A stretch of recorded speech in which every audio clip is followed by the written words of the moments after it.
কথায় বলে বাঙালিদের 12 মাসে 13 পার্বণ, তার মধ্যে কিন্তু জামাই ষষ্ঠীটাও পড়ে। বিশেষ করে মেয়ে, জামাই এবং প্রত্যেকটা শাশুড়িদের কাছে এই দিনটা কিন্তু খুবই স্পেশাল হয়। নানান পদের রান্না বান্না, খাওয়া দাওয়া করতে করতে কিভাবে যে দিনটা পার হয়ে যায় বোঝাই যায় না।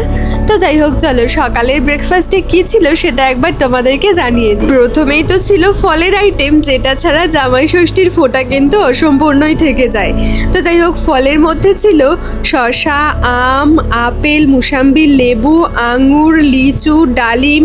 তারপরেই ছিল লুচি, আলুর দম, সুজি, পায়েস, সন্দেশ আর রসগোল্লা। প্রথমে মা বরণ করে ফোঁটা দিয়ে আশীর্বাদ করে পেয়ে গেল সুন্দর একটা শাড়ি। তা বলে জামাই কিন্তু বাকি নেই, জামাই মশাইও পেয়ে গেছে সুন্দর একটা ফুল হাতার শার্ট আর তার সঙ্গে জিন্সের প্যান্ট, যেটা ওর কিন্তু ভীষণ পছন্দ হয়েছে। শুধু তাই নয়, ভালোবেসে দেওয়া জিনিস কি কখনো কারোর অপছন্দ হতে পারে? তো তারপরে বাপিও বসে পড়েছিল দিদানের কাছ থেকে ফোঁটা নেওয়ার জন্য। যেহেতু দিদানের শরীরটাও খুব একটা ভালো নয়, তাই কিন্তু ফোঁটা দেওয়ার সময় হাতটা ভীষণ কাঁপছিল। মোটামুটি জামাই ষষ্ঠীর সব রিচুয়ালস কমপ্লিট হওয়ার পরেই কিন্তু আশীর্বাদ নিয়ে বাপিও সকালের ব্রেকফাস্ট খাওয়া শুরু করলো। এবারে আসি লাঞ্চের মেনুতে। চলো তোমাদেরকে একবার বলে দিই কি কি আয়োজন ছিল। প্রথমেই তো ভাতের সঙ্গে ছিল শাক ভাজা, আলু ভাজা, বেগুন ভাজা, পটল ভাজা।